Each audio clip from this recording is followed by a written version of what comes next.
kalian girang karena Otan datengin ya? Bercanda teman. Ini adalah situasi kalau waktunya Sobat Otan si udang Faname dipanen. Meloncat ke sana kemari seperti ini adalah insting si Faname kabur menghindari ancaman teman. Cuma ya begitu, loncatnya ke sembarang arah. Itulah kenapa paman-paman nelayan pakai jaring tinggi begini teman. Habis ketinggian loncatan udangnya gak kaleng-kaleng. Coba Om Editor, minta gambar slow motionnya dong. Tuh kan, ini sih kamu layak jadi atlet loncat tinggi sob. Udang mampu meloncat tinggi keluar air begitu mengandalkan sapuan ekornya teman. Gak nyangka kan kekuatan otot yang mereka punya ternyata sehebat itu. Wih, ternyata seluas ini tambak udangnya. Pantes aja kalau panen gitu sampai gotong royong rame-rame gitu. Luas tambaknya 700 hektar teman, sama kayak luas Monas. Nggak heran kan kalau panen udang Faname di sini rupanya untuk dikirim ke luar negeri alias ekspor.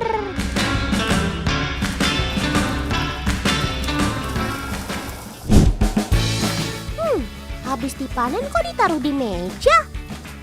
Teman di rumah ada yang tahu kenapa? Nih deh, Otan jelasin ya. Jadi kalau udangnya mau diekspor, mereka harus disortir sesuai ukurannya teman. Makin besar ukurannya, akan bernilai makin mahal. Ada yang sekilo berisi 38 ekor, 40, dan 43 ekor. Ukuran si udang bisa berbeda-beda begitu, ada alasannya teman. Meski dibesarkan dalam tambak yang sama, si udang ini harus berkompetisi berebut makanan kan sama ribuan saudara-saudara kandungnya. Jadi, udang yang lebih beruntung akan tumbuh lebih besar dari udang yang kalah saing.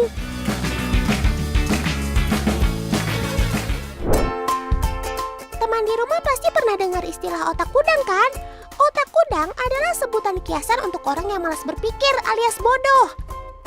Kenapa bisa si udang yang dijadikan perumpamaan? Nih, Otan kasih penjelasannya. Pertama, otak udang ukurannya sangat kecil teman.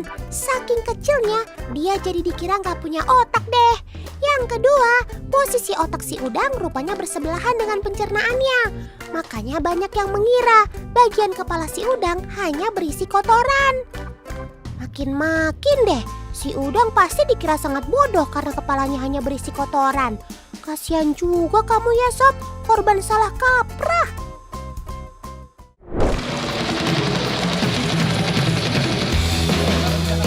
Yuhuu, tangkap yang banyak.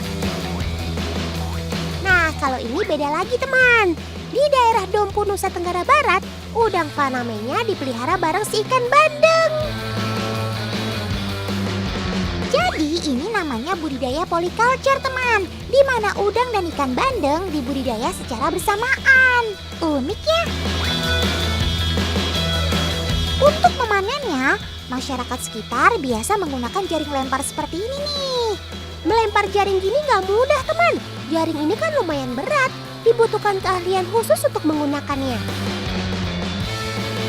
Nah, kalau sudah terjaring, nggak langsung dibawa ke atas teman, tapi dikumpulkan dulu di jaring ini. Tujuannya sama, biar si udang nggak mati. Jadi selesai panen masih fresh deh. Lanjut paman, tebar lagi jaringnya.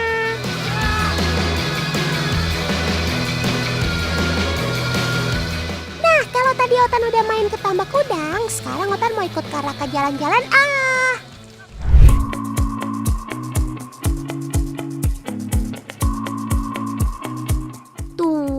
Gimana pemandangannya? Nyegerin kan? Siapa yang gak senang kalau diajak main ke tempat yang indah begini? Otan juga mau. Tunggu Karaka, jangan tinggalin Otan. Perahunya masih cukup kan? Tapi ngomong-ngomong, Karaka, sekarang lagi ada di mana sih? Otan sama teman di rumah jadi penasaran. Yeay Otan, selamat datang di Pulau Broni, pulau paling barat di Indonesia. Nah, liputan kali ini Karaka mau nemenin Bang Davi sama Bang Ardi buat cari lobster dengan cara free dive. Ini kayaknya bakal seru banget nih. Wah, asiknya. Berarti bakal main basah-basahan dong ya. Ada beberapa cara yang dilakukan masyarakat untuk menangkap lobster. Salah satunya dengan menyelam bebas, tanpa bantuan alat apapun. Hanya orang-orang yang sudah ahli saja yang mampu melakukan cara ini. Yuhuu! Ayo Paman, gas lagi perahunya. Sekalian ajak Otan muter pulau dulu. Kan jarang-jarang Otan main di laut. Pulau Bre atau Pulau Beras adalah salah satu pulau yang ada di Kecamatan Pulau Aceh, Kabupaten Aceh Besar. Menariknya, secara geografis, letak Pulau Bre berada di bagian paling barat negara kita Indonesia. Lebih barat dari Pulau Sabang. Baru tahu kan?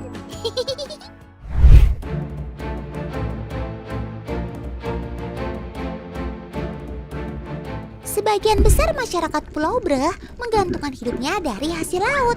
Salah satunya lobster. Selain rasanya yang enak, nilai jual lobster lumayan mahal. Makanya, Paman harus rela menyelam sampai ke dasar laut untuk dapetin lobster. Lobster mampu hidup sampai kedalaman 200 meter di bawah laut loh. Mereka seneng banget sembunyi di celah batuan karang, bahkan lubang yang susah dijangkau. Kalau bukan ahlinya, Otan jamin gak ada yang bisa menangkap mereka.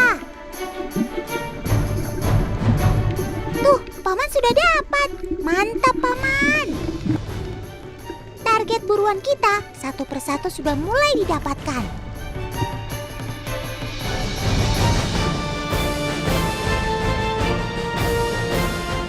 Ngomong-ngomong, Kak Raka bisa nyelam gak nih? Ayo Kak, jangan mau kalah sama Paman. Malu tuh diliatin teman di rumah.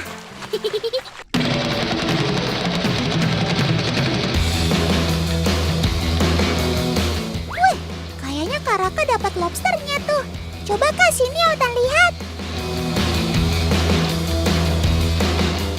Otan. Karaka, dapat satu nih lobsternya, tapi ini ukurannya agak kecil. Abang, ada juga, dapat juga. Wah, besar sekali loh. Mantap. Oh iya, masukkan dulu lobsternya ke dalam keranjang, Kak. Jangan sampai lepas.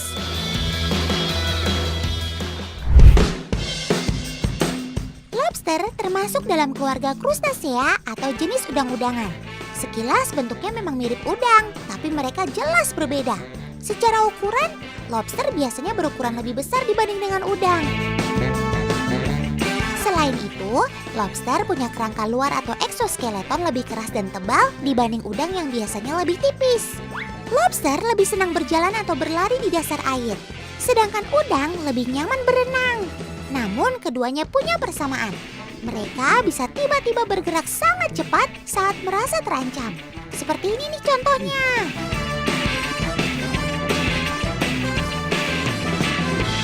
Gerakan ini biasa juga disebut caridoid escape reaction. Gerakan ini dilakukan dengan cara menekuk ekor lalu menghempaskannya sangat kencang. Wah, keren banget kamu Sob.